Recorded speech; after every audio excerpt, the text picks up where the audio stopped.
નમસ્કાર students, last લેક્ચરમાં આપણે સિન્થેસિસ ગેસ વિશે જોયું હતું.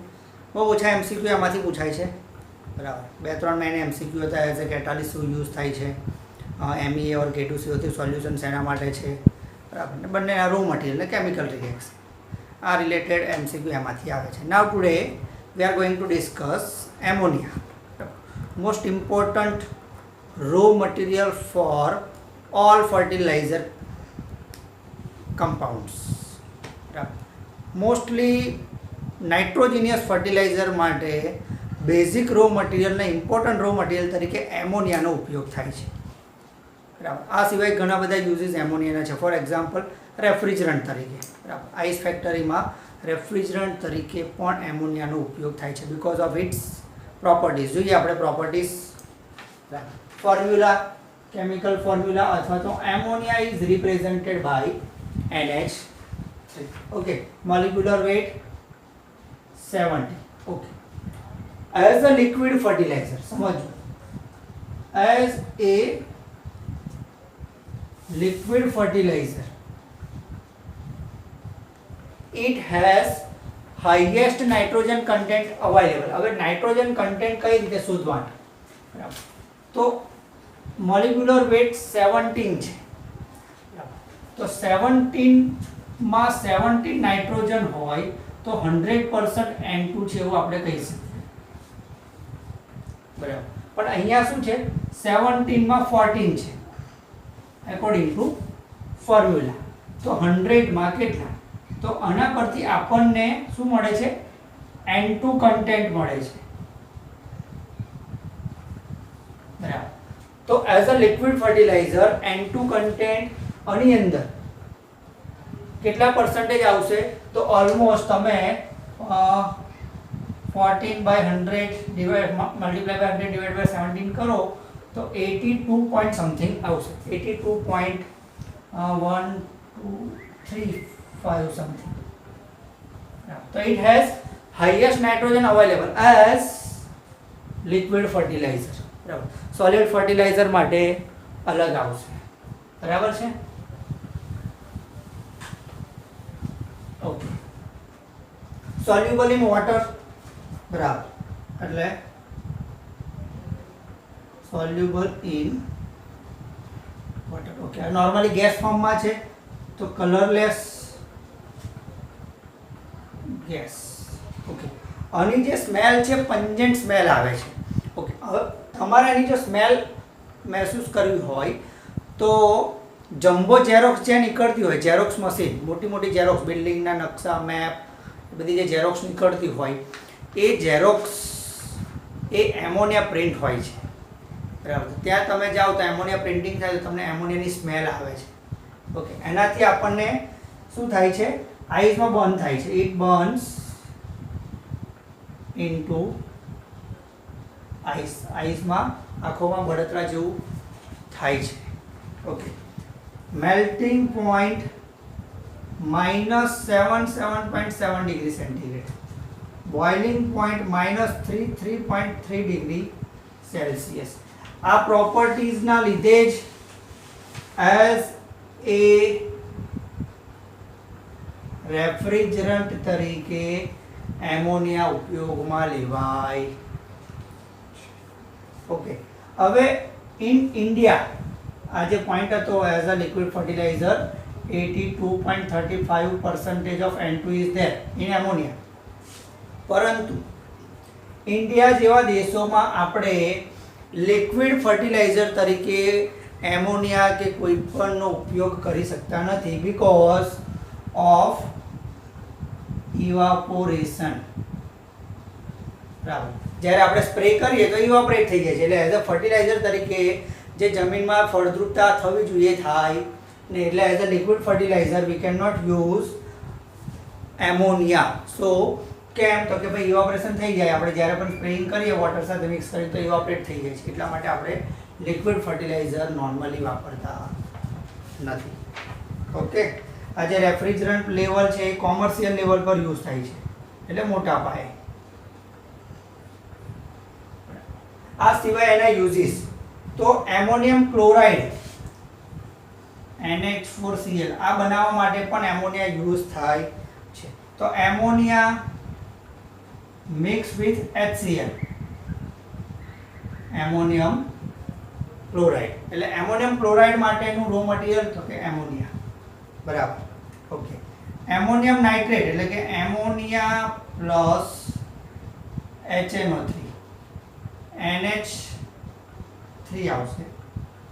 ઓકે. તો એમોનિયમ નાઇટ્રેટ બનાવવામાં પણ NH4NO3, એમોનિયમ નાઇટ્રેટ બનાવવામાં પણ ammonia as a raw material use થાય છે. ઓકે. એમોનિયમ નાઇટ્રેટ બનાવવાની જે પ્રોસિજરમાં જે રો મટીરિયલ છે, આ જે રિએક્શન છે એ રિએક્શન એક્ઝોથર્મિક રિએક્શન છે. બરાબર. અને આ પ્રોસેસને સ્ટેન્જેલ પ્રોસેસ કહેવામાં આવે છે. જો વેપર ફેઝમાં આ બંને હોય અને એમોનિયમ નાઇટ્રેટ બને તો એક્ઝોથર્મિક રિએક્શન થશે અને process is known as Stengel process. Okay.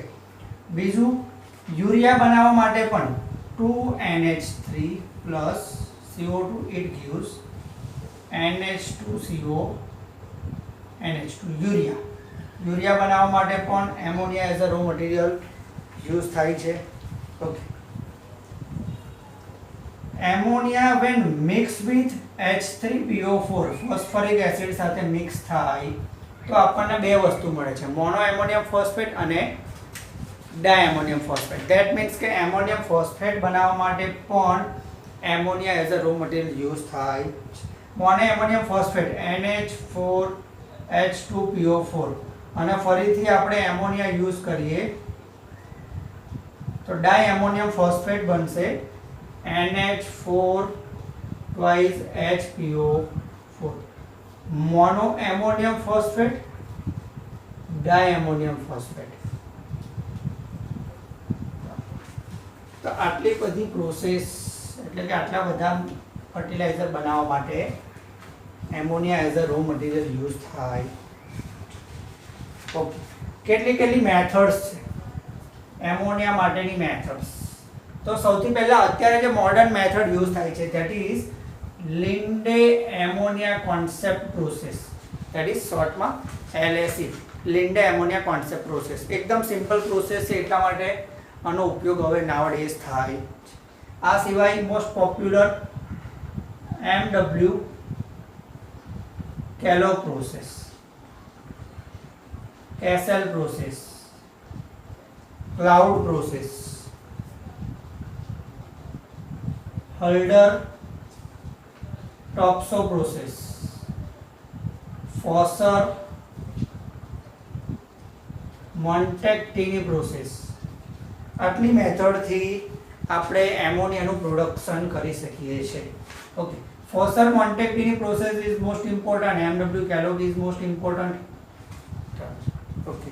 હવે આ પ્રોસેસમાં જે કેટાલિસ્ટ યુઝ થાય છે એ કેટાલિસ્ટ છે આયર્ન ઓક્સાઇડ.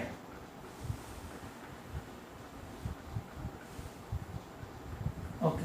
હવે આયર્ન ઓક્સાઇડ એકલું કેટાલિસ્ટ તરીકે યુઝ તો થાય છે પણ આયર્ન ઓક્સાઇડને પ્રમોટ કરવા માટે, બરાબર, તો કેટાલિસ્ટ પ્રમોટર યુઝ કરવામાં આવે છે that is called K2O as a promoter. તો તમને ક્વેશ્ચન થવો જોઈએ કે ભાઈ iron oxide as a catalyst use તો થાય છે તો K2O ની શું જરૂર છે? બરાબર. તો જ્યારે પણ નોર્મલી આ જે બધી પ્રોસેસ છે 500 ડિગ્રીની આજુબાજુ થાય છે તો જ્યારે પણ કેટાલિસ્ટ, બરાબર, એ જે કેટાલિસ્ટ છે F is not only used as catalyst because its activity declines rapidly. ક્યારે? if heated above 520 degree centigrade. that means કે આપણું પ્રોસેસ ટેમ્પરેચર તો 520 or more હોય તો કેટાલિસ્ટની એક્ટિવિટી ઘટી જાય છે અને કેટાલિસ્ટની એક્ટિવિટી ઘટી ના જાય એટલા માટે પ્રમોટર તરીકે આપણે K2O યુઝ કરીએ. ઓકે, યાદ રહેશે. ખાસ most important MCQ point of view, catalyst FeO but as a promoter K2O use થાય. ઓકે. હવે એમોનિયા જો લીકેજ થાય, એમોનિયાનું જો લીકેજ થાય તો કઈ રીતે ફાઇન્ડ આઉટ થાય? તો એમોનિયા લીકેજ થાય તો એ લીકેજની જગ્યાએ આપણે બે વસ્તુ કરી શકીએ. એક તો લીકેજની જગ્યાએ એમોનિયા લીકેજ થયો હોય તો HCl નાખી દેવાનું. જો HCl નાખીએ, HCl એમોનિયા જોડે રિએક્ટ થાય તો એમોનિયમ ક્લોરાઇડ બને. એમોનિયમ ક્લોરાઇડ જે છે એ વ્હાઇટ પ્રેસિપિટેટ ધરાવે છે, વ્હાઇટ કલર. બરાબર, તો તમને ત્યાં ખબર પડી જાય વ્હાઇટ પ્રેસિપિટેટના આધારે કે ભાઈ અહીંયા એમોનિયા લીકેજ થયો. બીજું સ્મેલના આધારે. અને ત્રીજું યુઝ ઓફ ફિનોપ્થેલિન પેપર.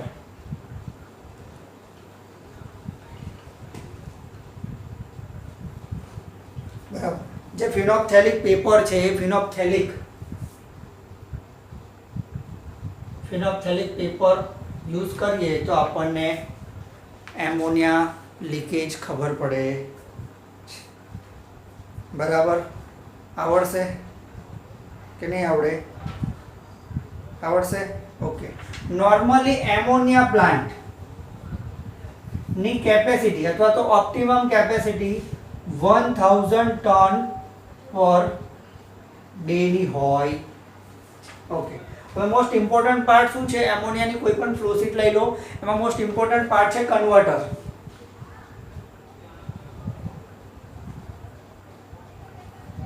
તો કન્વર્ટરના બે પ્રકાર છે, સિંગલ બેડ કન્વર્ટર અને મલ્ટી બેડ કન્વર્ટર. બરાબર, જો સિંગલ બેડ કન્વર્ટર તો તમને પૂછાય કે ભાઈ કયા સિંગલ બેડ કન્વર્ટર છે. બરાબર, તો ક્લેસેલ ક્લાઉડ આમાં જે કન્વર્ટર યુઝ થાય છે ધેટ મીન્સ કે કેસેલ ક્લાઉડ, TVC, TVA અને NEC, આ ચાર એ સિંગલ બેડ કન્વર્ટર છે. અને મલ્ટી બેડ કન્વર્ટર કેલોગ, ઉદય કન્વર્ટર અને ફોસર મોન્ટેક્ટિની. આ જે કન્વર્ટર છે એ મલ્ટી બેડ કન્વર્ટર. બરાબર, કન્વર્ટરનું ટેમ્પરેચર, કન્વર્ટરમાં કેટલું ટેમ્પરેચર હોય છે?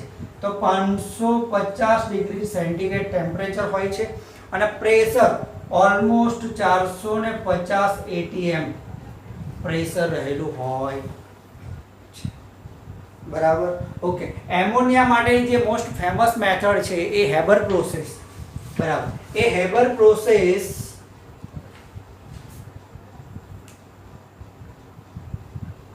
એની અંદર કેટાલિસ્ટ તરીકે Fe યુઝ થાય છે. બરાબર, એમાં હેબર પ્રોસેસમાં આપણને જો મેક્સિમમ યીલ્ડ જોઈતી હોય, એમોનિયાની મેક્સિમમ યીલ્ડ, તો હાઈ ટેમ્પરેચર હાઈ પ્રેશર, લો ટેમ્પરેચર અને હાઈ કોન્સન્ટ્રેશન ઓફ રિએક્ટન્ટ્સની જરૂરિયાત હોય છે. તો maximum yield of ammonia obtained by Haber process at high pressure. તો કેટલું પ્રોસેસ? હેબરમાં પ્રેશર 200 થી 400 atm, ટેમ્પરેચર 450 થી 650 ડિગ્રી સેન્ટીગ્રેડ, અથવા તો તમને ઘણી જગ્યાએ લખેલું હશે 500 ડિગ્રી સેન્ટીગ્રેડ. બરાબર, આવડશે કે નહીં આવડે? બરાબર, ઓકે. એમોનિયા જ્યારે ઓર્થોફોસ્ફોરિક એસિડ સાથે મિક્સ થાય છે, ઓર્થોફોસ્ફોરિક એસિડ સાથે મિક્સ થાય છે તો એમોનિયમ ફોસ્ફેટ બનાવે છે. એટલે કે આ જ રિએક્શન આવશે, પણ આ ખાલી ઓર્થોફોસ્ફોરિક એસિડ સાથે મિક્સ થાય તોની વાત છે. બરાબર, આ પ્રોસેસમાં આ કમ્પાઉન્ડમાં આટલામાંથી જ MCQ આવશે, આ સિવાય કોઈ MCQ આવે નહીં. યાદ રહેશે? Okay, thank you.